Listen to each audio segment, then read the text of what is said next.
Okay, good afternoon, everyone. I see that there are about 3 people connected this afternoon. I don't know whether you got the email that I sent 5 minutes ago about using the audio. At the moment, I think all of you have got your audio is muted, which is not very useful for this session. If you can unmute the audio, is fine. I can unmute it for you if you want. If you mute the audio because you have people around you, you have kids around you, and they make noise, don't worry, okay?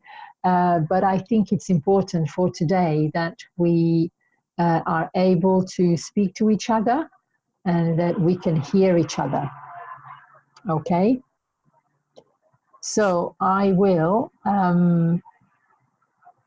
unmute everyone. Is that okay? Here we are. Can you hear me? Yeah, I can hear you. Let me see if I can. Sorry, just yes.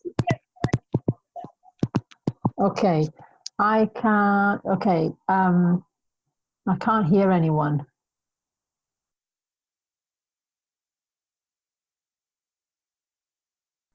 I guess everyone can hear me. Yes, of course, we can hear you.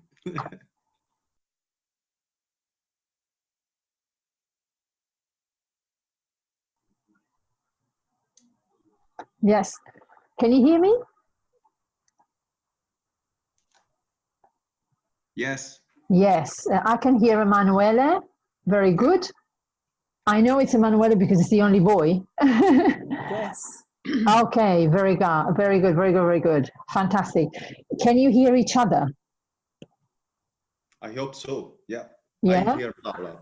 You hear Paula, okay, and I can hear you. I can hear Paula. Very good. Okay, this is because we want to kind of interact with each other, okay? First of all, because it's a teaching speaking session, so it's important that we do some speaking amongst each other. And also because it is important for this kind of a training session that we discuss certain things, okay? I don't want to be a lecturer. That's why I want to hear your opinions and I want to hear about your experience. Now, as I said in the email I sent earlier, if you are afraid because your English is not very good, it's not perfect, don't worry, okay? We can speak slowly. You can just say a few words, not a problem, okay? I don't expect people to be professors of English, not at all right? So feel free to say what you want to say in English with the English you have, okay? If you are comfortable with it. Now, okay, here we are. So as you can see from the screen, it's a teaching speaking. This is again because most of you ticked that box when you sent me your needs analysis. So I decided to present this one. I'm not sure how much speaking you do in your classes. I suppose you do quite a lot of speaking in Italian, but maybe not in English. So we're going to look at ways of make your students speaking, types of activities that you can do so that you can encourage speaking in your classes. Again, this is both for teachers who teach English, so activities that you can do to practice a language point, or activities you can do to introduce or to practice vocabulary that you need if you're teaching a specific topic. So if you're teaching, using CLIL. Okay, so hopefully by the end of today's lesson, today's session, you will have noticed how different people are motivated to speak by different interests.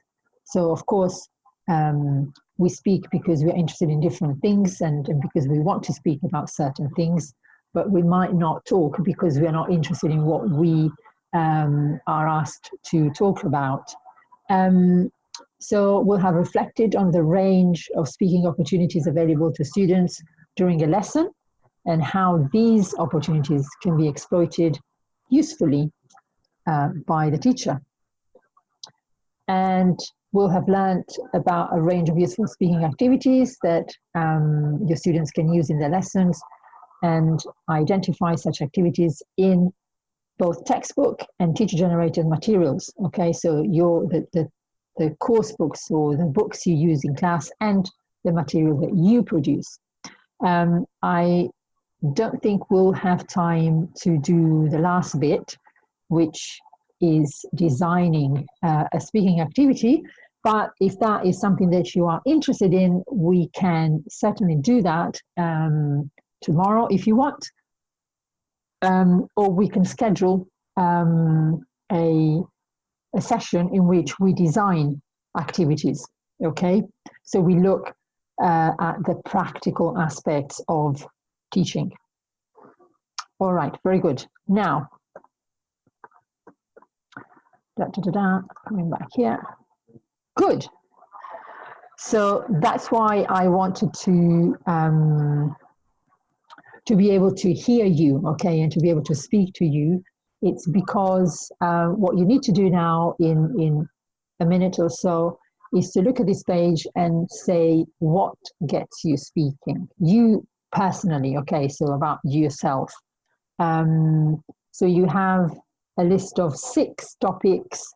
Which one is the most likely topic that will get you speaking, and which one is the least likely topic that will get you speaking, and then in between, 2, 3, 4, 5, the other ones, okay? So just rate them. You can write them down or rate them very quickly in your head.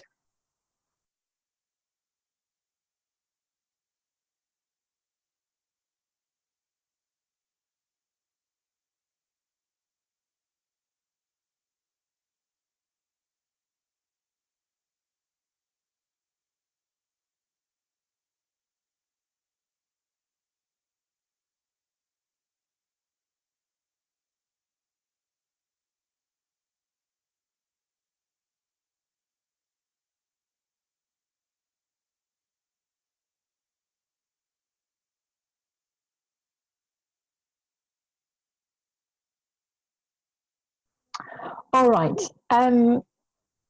So what do you think? What is a topic that gets you speaking, that really gets you speaking?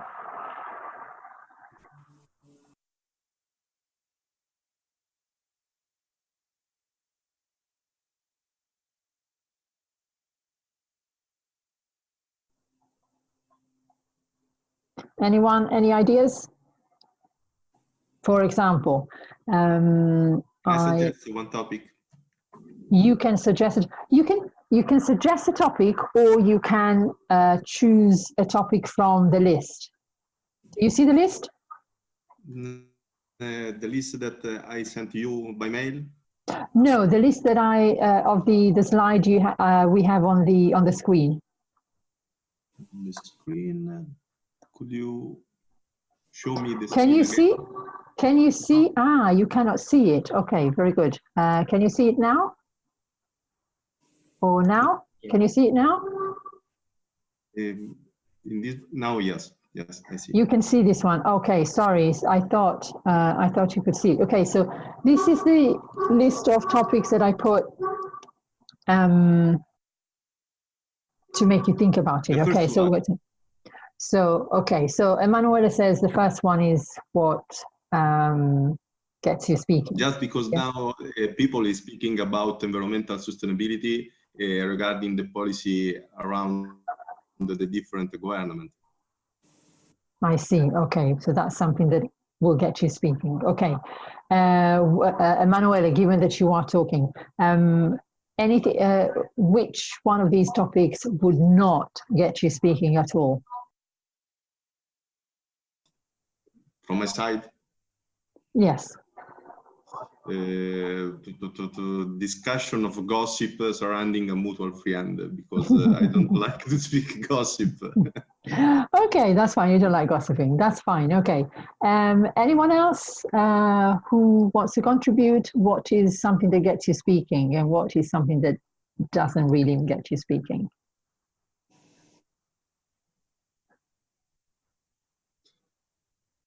We have, who do we have connected with us?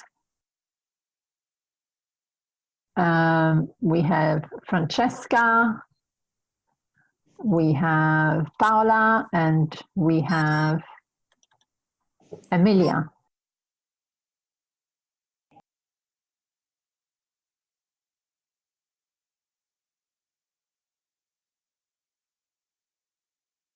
Okay, I cannot hear any of you girls, so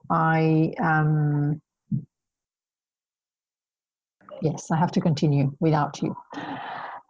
Okay, so this task was done just to make you aware of the fact that obviously different people are kind of encouraged to speak according to the topic. Okay, so there are things that we like talking about, and there are things that we don't like talking about for various reasons, because we don't like the argument, because we think we don't have anything to say about that, because we don't like, yes, as I said, we don't like the topic, or we don't know the topic, or it's a very sensitive topic. We don't want to talk about it because it's something that hurt us, maybe, or I don't know, something that we don't feel comfortable talking about. And the same goes with your students. Okay, so your students will be very good at talking about something or some topics, and not some others, for various different reasons. That's why we have to try and encourage or make it kind of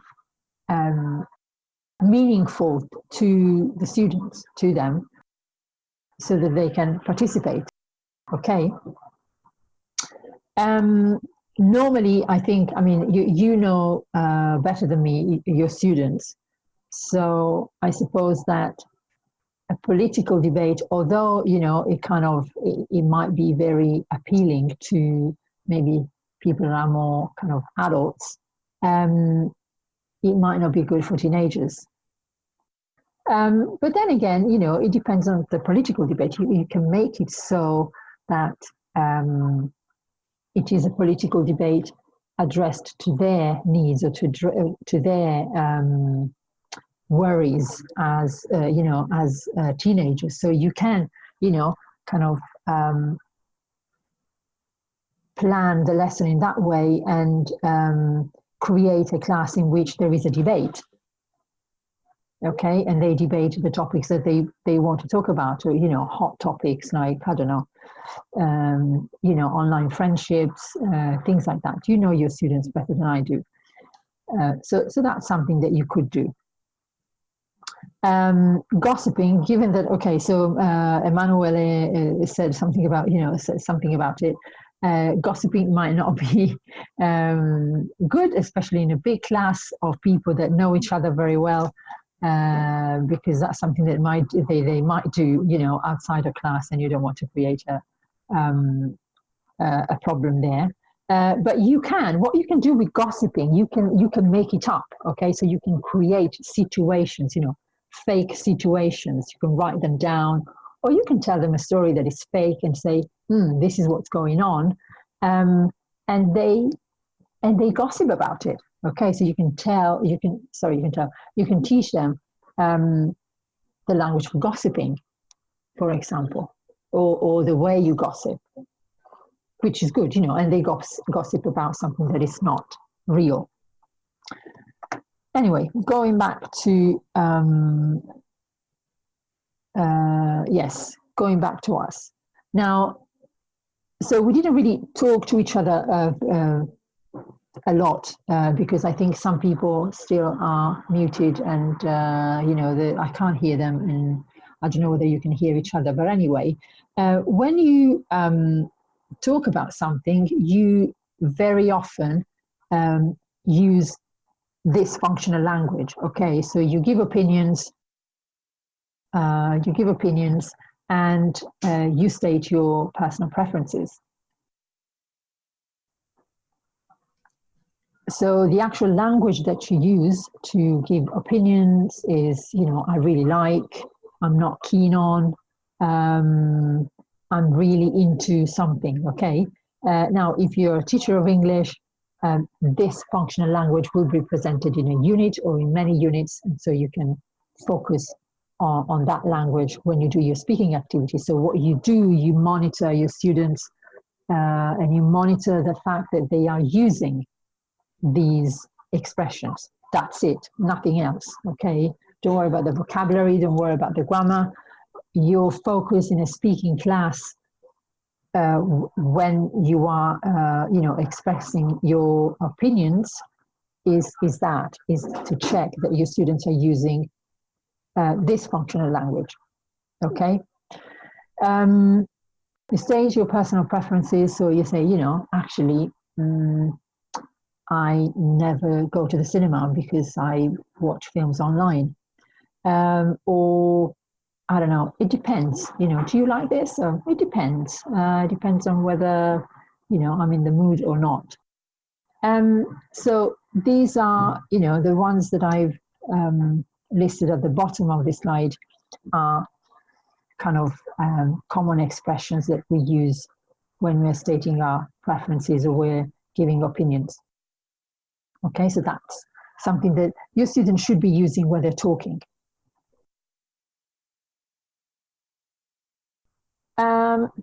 Right, now if we look a little bit closer to a lesson, one of our lessons, try and think of why your students open their mouth. It's not just about talking, but open their mouth because they want to say something. So why do your students open their mouth? What do they say during the lesson? Okay, you can, I mean, think about it. You can tell me, sorry, I'm just checking again. I think Emanuele is the one that I can hear, and Emilia, but I haven't heard your voice yet. Everyone else I can't. So if you can tell me why your students talk during a lesson.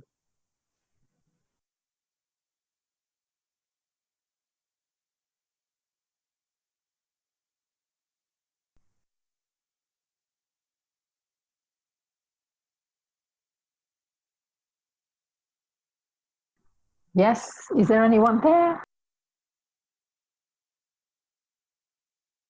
First reason is for going to the bathroom. Okay, very good. Thank you, Emanuele. It seems that Emanuele and I are having like a private conversation. I hope everyone can hear this. Okay.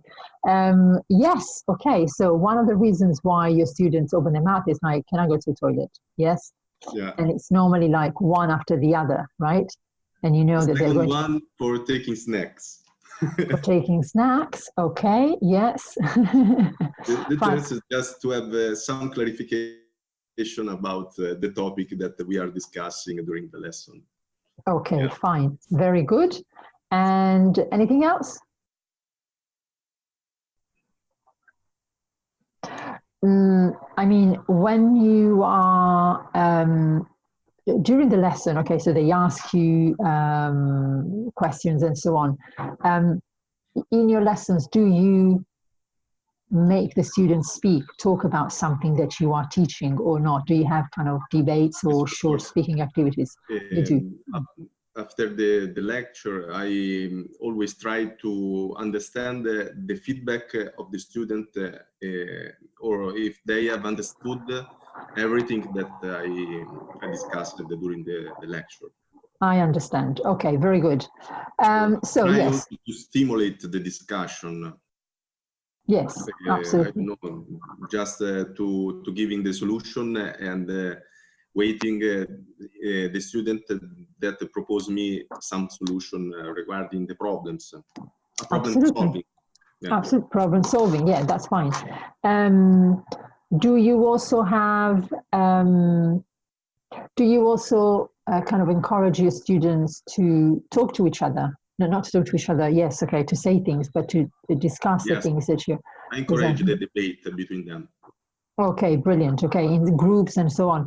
I think I talked about this yesterday, and I mean, I have only been to a couple of classes in a school in Italy earlier on this year, and it was a big class. So when I try to imagine your classes, I have that image in my mind of this, big class of about 25, 30 students, all speaking the same language, which is kind of difficult to manage, I think, in terms of groups. So I think it's dangerous, when it's not dangerous, it's quite risky when you kind of encourage your students to work in groups, because they might just use Italian to communicate to each other. So I think that's a big challenge for you guys, to keep English going in the classroom.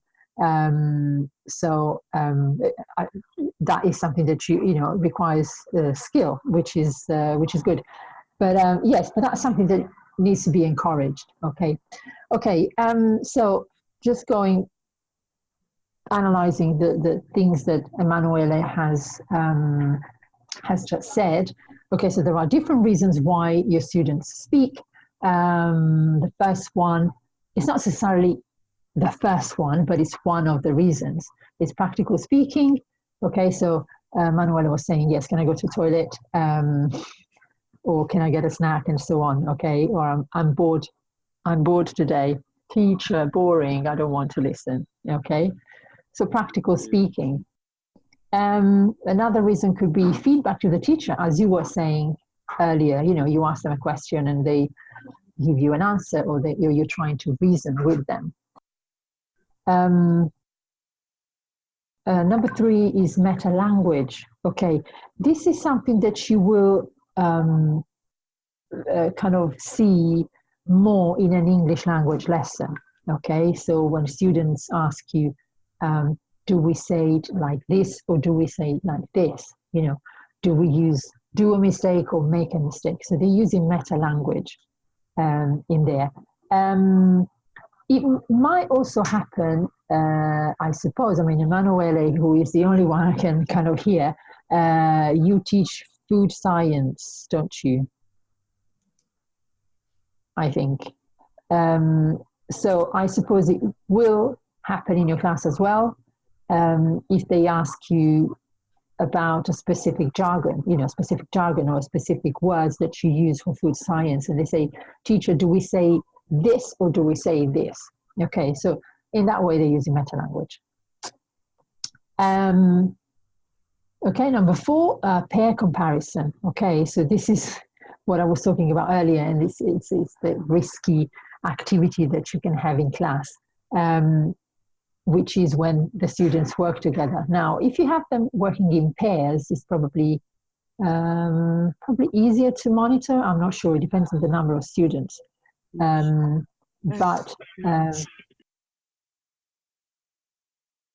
Yes. So so that is a way in which students talk to each other. And the last one I mentioned is speaking practice exercises. Okay, so this is like taking your pair comparison to a higher level. Okay, so it's when they work in groups, and what do they do in these groups? They practice the language that you want them to practice. Okay, so the language that you want them to practice can be vocabulary, can be the vocabulary you want them to learn for that specific history lesson, geography lesson, food science lesson, English language lesson, whatever. It could be, expressions like the ones we looked at earlier. These ones, okay, so giving opinions. Actually, I'm not really into that, or, oh, I really like this, that, and the other. So that could be your language point, and that is the language that you need to monitor that they use in their speaking activity, okay, their speaking practice. I mean, the example I put here is students describe the members of their family to each other and so on. Okay, it could be anything that you have planned to do in the speaking activity. So these are the times when your students speak in class. Now, this is something that we can look at a different, at a later stage. Which one of these reasons? For which one of these reasons should students use English, and for which ones they should use Italian? So the L1 and the L2 that work together, okay? And this is really something that you decide according to the type of lesson you want to have with them, okay? So you might want to use Italian for functional language, so practical speaking, meta language and so on, and you might want to use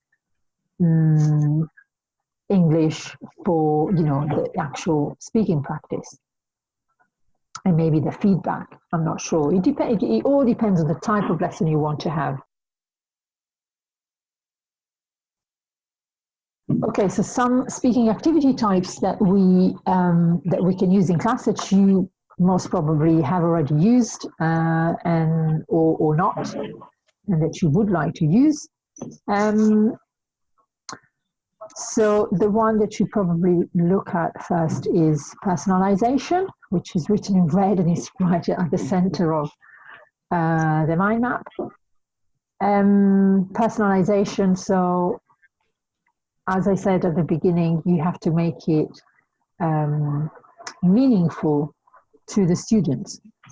I know that, of course, you're kind of secondary school teacher, so you have to follow the curriculum, and that the Second World War might not be something that the students might be interested in because there's nothing really personal there. But as much as you can, that should be a part of it. Personalization could be something, okay, so if you're talking about the Second World War, for example, you can connect it to something that is in your city, that is related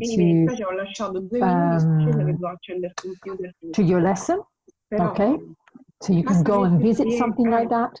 So that's personalized, is kind of something that they do. Role play and drama.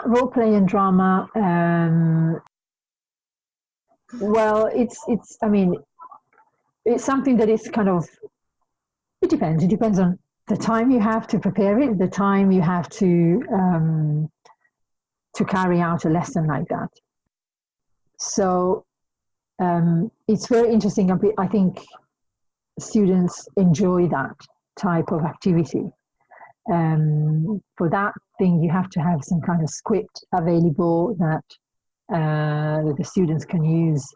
You have to rehearse it and so on. So it takes a little bit of time, but it could be something quite short, and you can try it. Okay, if you're teaching history, role play and drama would work very well. Some of you are, I don't know, the Germans, and some of you are the Italians, some of you are the French, and the Americans or the Japanese, and that's your Second World War, and you have like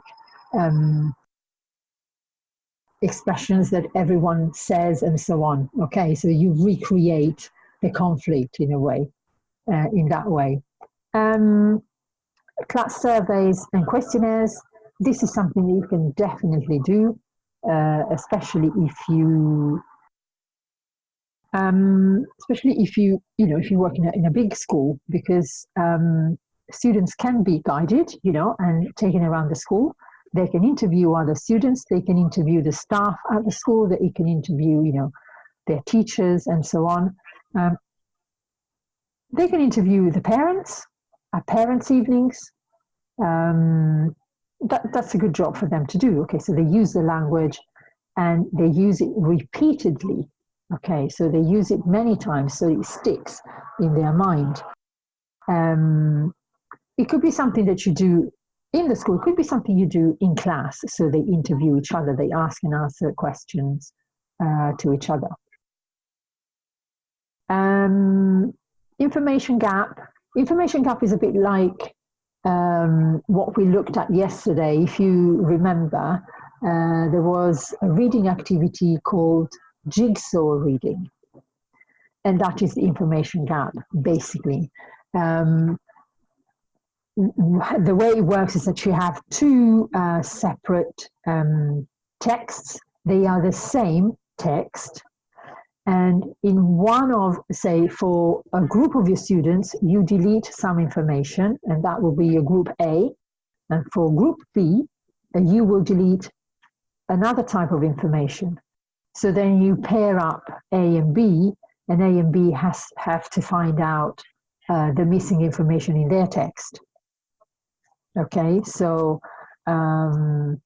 for example, the Second World War started in 1942, for example, in Japan, okay, let's say. So one of your students will have 1942 missing, and the other student will have Japan missing. So they have to ask each other, when did the Second World War start, or where did the Second World War start? Okay, so this is the information gap. It's quite an interesting activity. It's a bit confusing, maybe, you know, if you've got like 30 students, but it's fine, it gets them speaking. Okay, so you could use a text from your course book, maybe just a little bit, delete some information for one group, delete some information for the other group, and then they ask each other. Okay, and they have to repeat the questions. Okay, when was da da da, when was, or where was, and so on. Where are we? So board games. You use a board, and you have to play games with that. Now, this is good for example, if you're teaching a subject like okay, food science or history or geography and so on, and you have specific vocabulary you want them to remember. So after, say, presenting the vocabulary, after doing your exercises and so on, what you do is you get them into in two rows, like in a queue, two different queues in front of the board, and you divide the board in two.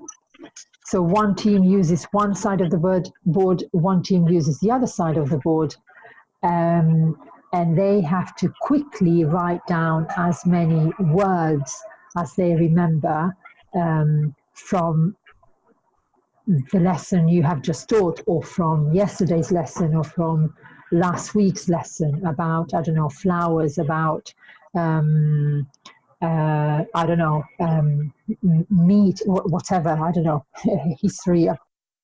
Okay, anything that you have taught in one of the lessons. Okay, and they have to do it one after the other. Each student writes a word on the board. You time them for like 2 minutes, maybe 3 minutes, and then you stop them and you see how many words they have written on the board. You check the spelling and so on. And obviously the team who has written more words with the correct spelling wins the competition. Now, this, I mean, I play this game quite often in my classes, and it's a very competitive game, okay? Some people get very competitive, so you have to be careful. You know, it takes kind of, you know, management skills to manage, especially a big group of students like the ones you teach. But it's good for them, you know. It kind of gets them thinking on the spot, and you know, it involves a lot of movement and so on. So they will remember that. A lot of the students will remember by doing that. Problem solving, you might have, you know,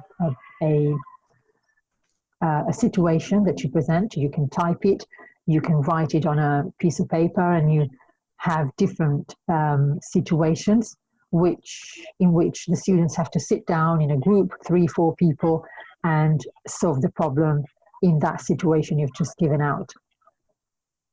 That's a very good kind of speaking activity. That is, I would say, a bit for people who have like a higher level of English, but you can try even with lower ones. Brainstorming is basically what we did at the beginning. So when I said, why do you think students open their mouth during a lesson, and everyone says something? Okay, so you said, oh yes, to ask me to go to the toilet or to reply to my questions and so on. So it's kind of teacher and students working together. And you can have a mind map on the board that they can write down and so on. But that's a way in which they can speak. It's not a long speaking activity. It's short and kind of continuous, but it's an interesting one. Sorry, discussion and debate. The discussion and debate, we talked about it at the beginning. Again, you have to be able to manage it, because if people become competitive and you know, really kind of they really want to state their opinion, you might have a small riot there or something. But you know, you have to kind of be sensible and present, you know, something that doesn't get too messy in class. But I think with teenagers, especially, you know, when they're 16, 17 and so on, that's something that they will enjoy. You know, if it's a topic that they have at heart, okay, that they want to talk about, that's a good way to get them speaking. And storytelling, it's a bit like dictation yesterday. It's a bit old-fashioned, but storytelling is fascinating. I'd say you could probably spot in your class the good storytellers. You know, there are some people who are good at telling a story, not just because they speak well, but because they present it well. So you can choose them, you know, 3 or 4 people to tell a story to 3 or 4 different groups, and then the groups have to summarize the story and you know, tell it again, things like that. Some songs are, you know, stories, so you can listen to that and then tell the story in the song and so on. So that's an idea as well. Now, I would just like to, let's see what we have here. That's it. No, I don't have time for that.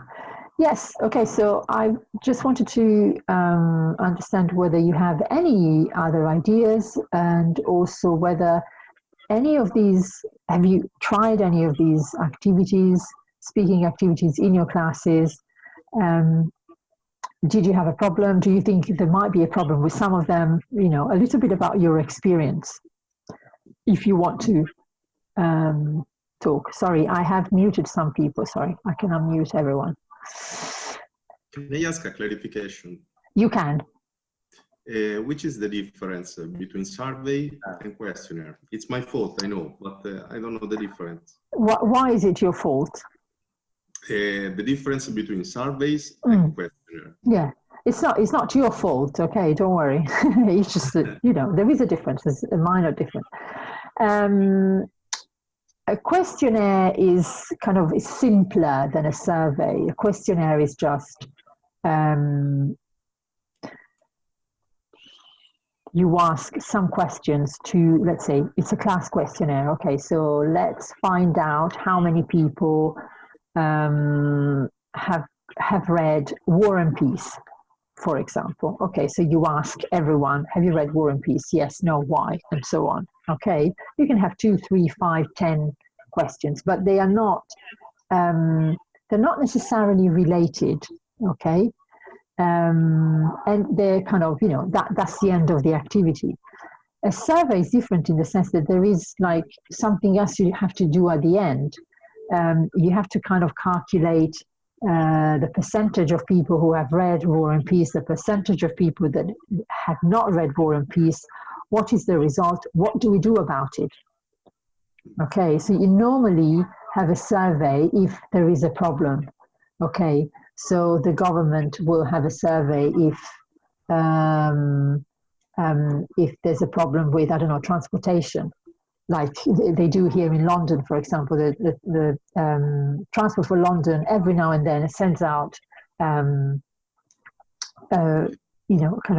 carries out a survey, and you can see people at tube stops and bus stops, and they give you a questionnaire to fill in. You hand in your questionnaire back, and then with these questionnaires, they kind of produce a survey, and they say, okay, 85,000 people use the bus, but they have a problem in doing that because so and so. So the Transport for London will then put together all this information and produce a survey, so produce the results of that, and possibly give you an answer to the questions you have and a solution to the problems there are. So it's a bit more complex. Okay, thank you. And no problem. Question. Yes. What do you think about the flipped classroom? The because flipped, activity, speaking activity types, I think so, no? Yes, so the students do your job, basically. No. The students don't do the job. The students do more than you do, kind of, so it's the students that kind of conduct Exactly. the lesson. What do I think about it? Well, this is the philosophy in the UK. Okay, so this is what we try to do. This is what has been going on. We've been doing for a while, not just especially in the EFL industry. So when we teach English as a first language, as a foreign language, sorry. But it also happens in primary and secondary schools. It's the students. Students are the center of the lesson. So your question was, what do I think about it? Yeah, what do you think? In my opinion, at this moment, we cannot apply. I think I have to speak also for the other colleagues, but in Italy, it's very difficult to apply the flipped classroom. But in my opinion, is a good way to teach a topic. Yes. Why do you think it's a good way? The flipped classroom. Yes, but why? Sorry. No problem. Please. Okay. No, Emanuele, my question was, why do you think it's a good way of teaching a lesson? Because the students are ready to hear the new topic. They study the topic the day before the lecture, know what they want to explain, and we can discuss open with the problem solving, brainstorming. It's more easy to explain a topic. But this means that the student have to spend time at home with domestic work.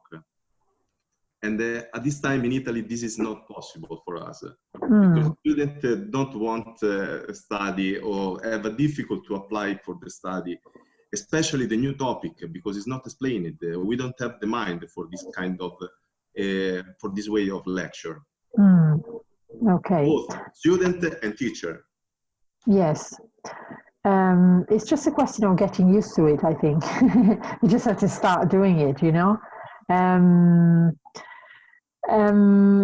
I think